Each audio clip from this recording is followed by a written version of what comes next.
Salut, c'est Alex. Dans l'épisode d'aujourd'hui, la ligne Rias et ses trains parés de bleu, blanc, rouge qui évoluent le long de la côte du Sanriku. Une gare mystérieuse, dépourvue de tout gardien, nichée près d'une crique isolée. Des forteresses anti-tsunami et une mitre géante aux pas gracieux. Je vous dévoile d'abord le chemin parcouru depuis mon départ, en direction des confins septentrionaux du Japon. Là, voilà, je suis là. Après le train Pikachu, c'est à bord d'un bus que j'ai atteint la paisible bourgade de Sakari, d'où j'emprunterai la ligne privée Sanriku Tetsudo en suivant la ligne Rias. Allez, allons-y!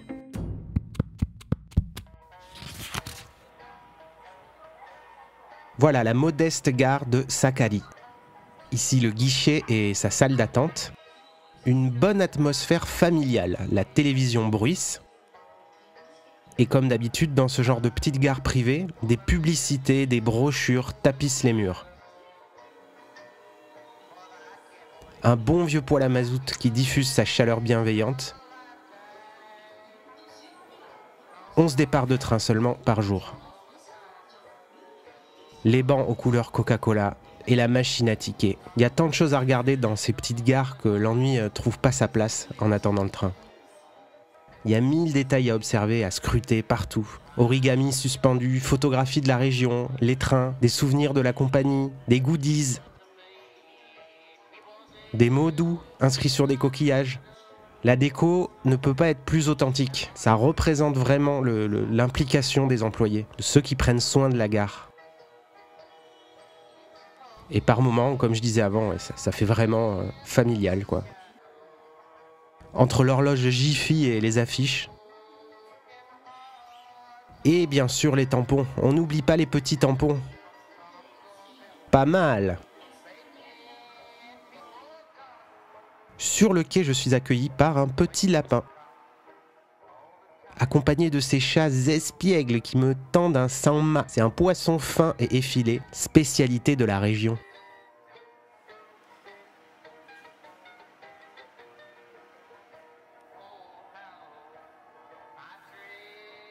L'année 2023, celle du lapin.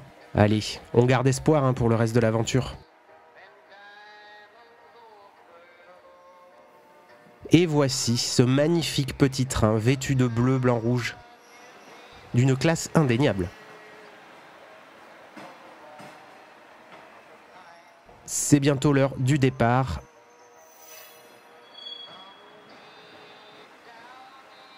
J'aime vraiment beaucoup le design extérieur de ces trains, les couleurs je veux dire. Il y a différents modèles de trains, il y en a un plus récent, celui-là, et un plus vieux, des années 80, mais les bandes restent les mêmes.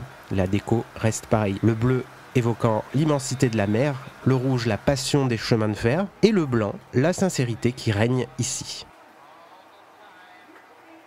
Ces bancs verts là sont d'une élégance remarquable. Il y a longtemps, en 1984, ces lignes auraient dû disparaître, jugées insuffisamment rentables. Cependant, c'est la compagnie privée Santetsu qui a pris la relève.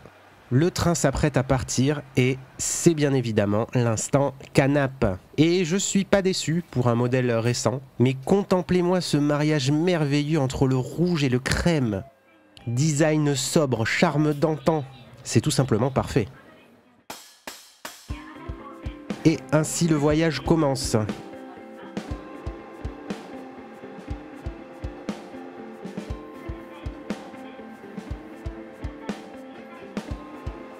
Depuis Sakari, le train s'éloigne de la côte pour mieux la longer, mais j'ai choisi de faire halte dans une petite gare abandonnée, perdue en pleine nature, non loin d'ici, au bord d'une crique.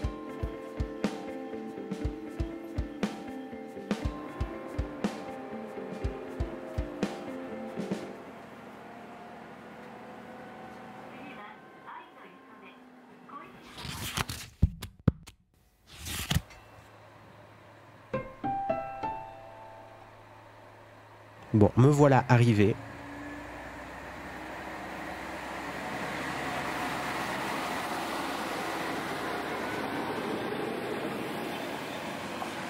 Dans cette petite gare perdue entre deux tunnels. Une plateforme en hauteur et plus bas, ce petit village de pêcheurs et une crique. Koishihama. une modeste gare sans personnel.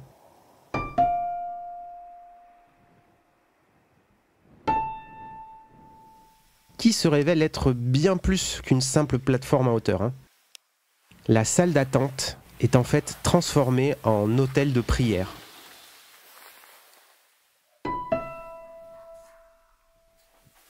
Orné de milliers de coquilles Saint-Jacques portant des mots rédigés par les gens qui ont osé s'arrêter ici. C'est impressionnant. Comme je vous ai déjà expliqué dans ces gares abandonnées, les Mudin Eki, les gens y déposent des mots d'encouragement, des vœux, des messages d'espoir ici à l'égard de la région, qui a été durement frappée par les événements de 2011, ou tout simplement laissent une trace de leur passage. C'est hyper particulier. L'étroitesse du lieu fait résonner le choc des coquilles quand on se déplace.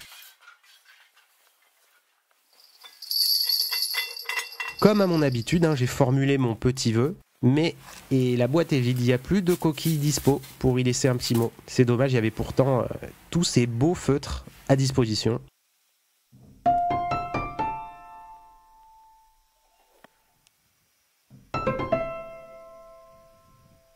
Je décide de m'aventurer vers la crique. J'ai 2 heures devant moi avant que le prochain train ne passe.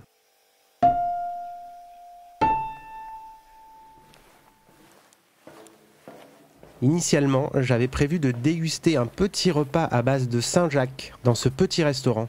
C'est une spécialité de la région, les Saint-Jacques. Mais bon, à ma grande surprise, il est fermé, définitivement.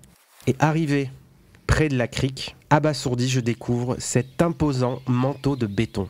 Le village est là, à gauche, en hauteur, quelques maisons perchées, et là, sur la droite, un mur gris et plat, de 15 mètres de hauteur, me sépare de l'eau et du port des pêcheurs. Voilà, je me retrouve face à ça. On peut voir l'eau par-dessus et il y a ça, et une immense porte. T'as de belles maisons traditionnelles et quand tu tournes les yeux, c'est le choc quoi. Il suffit de passer à travers pour prendre conscience de l'épaisseur du mur quoi. Et surtout de la force des vagues qu'il est censé stopper quoi. On entrevoit le port de pêcheurs mais il est calme, presque désert. Et ce bloc là, imposant, dressé devant moi, vraiment c'est hyper impressionnant. Et surtout que vraiment je m'y attendais pas.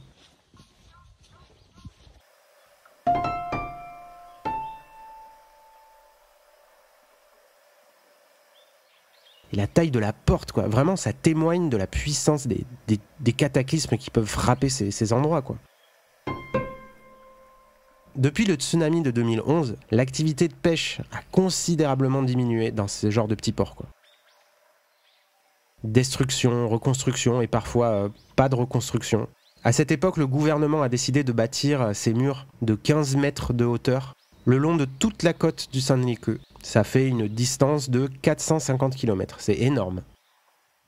Certains s'y opposent, refusent de céder leur terrain, d'autres estiment que ça défigure le paysage, que ça peut affecter même la vie des gens, leur morale, et aussi faire baisser la fréquentation des lieux. Je retourne à la gare de Koishiyama, et mon regard sur la crique, sur le village et les vieilles maisons a changé. Il y a 1 heure, je trouvais ça pittoresque et accueillant.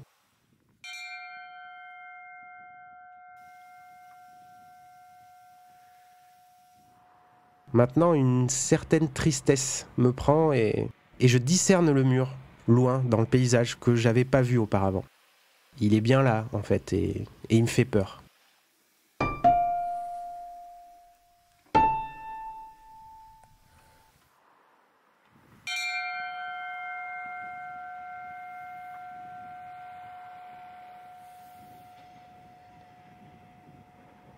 Le train arrive et il me remonte le moral un peu.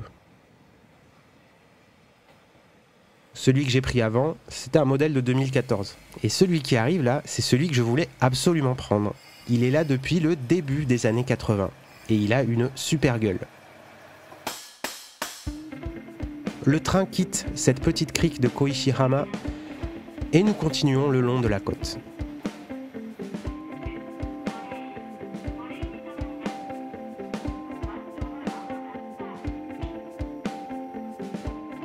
Toujours ces effrayants murs de béton à droite et des maisons de campagne préservées à gauche.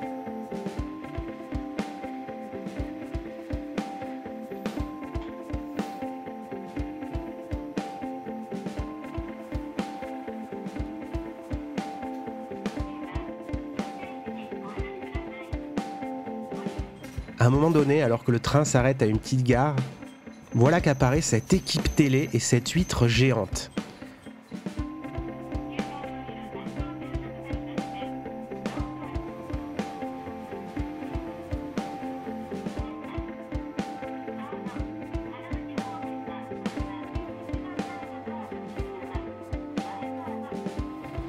J'ai pu discuter un peu plus tard avec eux. Ils étaient là pour promouvoir les produits locaux, surtout les huîtres. Et ça a créé une super bonne ambiance dans le train.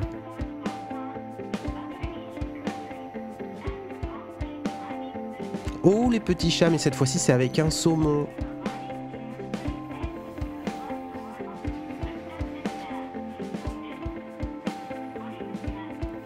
Tiens, cette gare, c'est celle où Suzume prend le train à la fin de l'anime Suzume no Tojimari. D'ailleurs, vous pourrez reconnaître aussi le train qu'elle prend, qui est donc celui dans lequel on est là.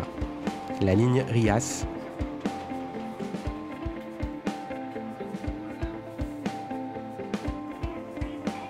Les artistes descendent avant moi, ils étaient très cool. Hein.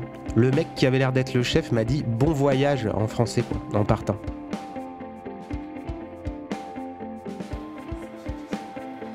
Et nous arrivons à Miyako, où je descends.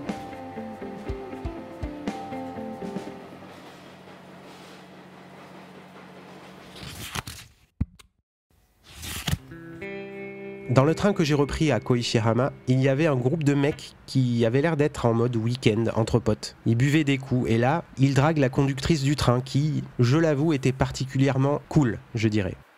Et c'est marrant de voir ces gars décider que leur sortie du week-end serait de faire la ligne Rias, entre potes à boire des coups. Bon, j'ai mongolisé 1 heure à regarder ces trains et je les trouve vraiment trop beaux.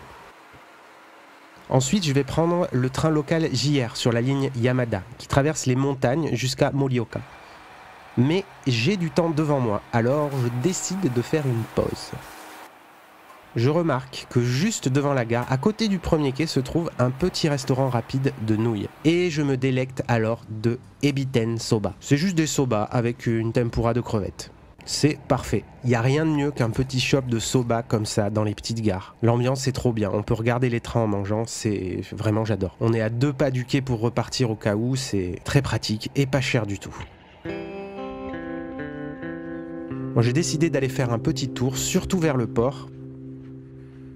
Il y a une carte de plaques d'égout à récupérer.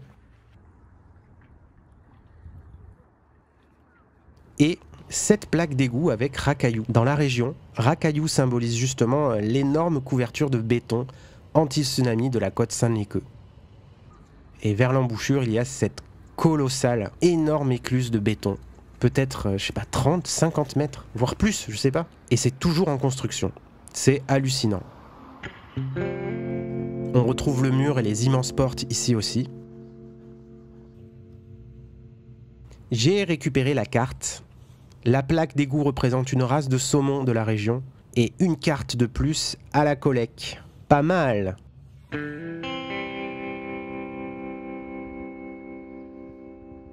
Bon, les alentours sont un peu abandonnés et flippants. Je décide de retourner à la gare.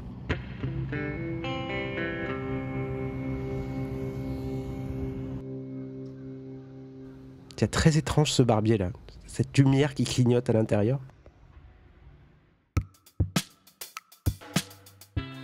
De retour à la gare, je profite une dernière fois du spectacle des petits trains de Sanriku. Vraiment, je les trouve trop beaux, avec leur forme audacieuse et leur couleur des années 80. Et le soleil commence sa descente, et la neige se remet à tomber.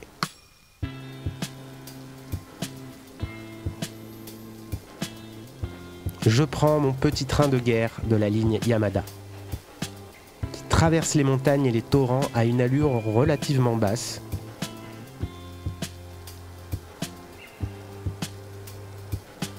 Ces petites lignes qui traversent les terres et longent les rivières sont super. Ça va pas vite et les paysages défoncent.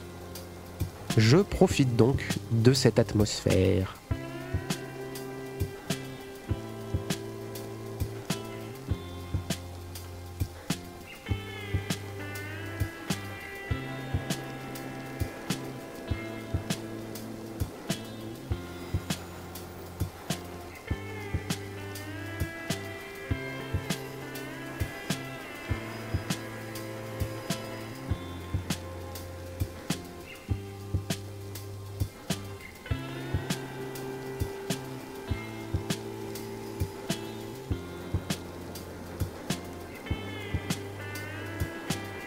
Quand la nuit tombe, le voyage devient long et lent. Le train ralentit pour éviter de renverser les biches. C'est un problème récurrent au Japon. Et ça me réveille un peu de ma sieste. Je me suis avancé vers l'avant pour essayer de filmer des biches qui passaient par là.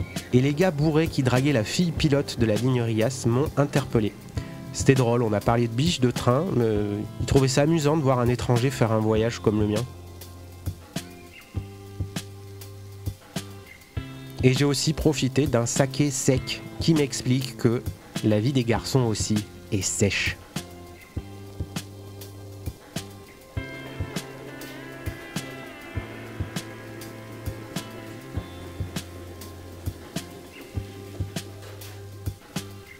J'ai réussi à filmer une biche, là, regardez. Elle est là, elle me regarde. Elle était plantée là.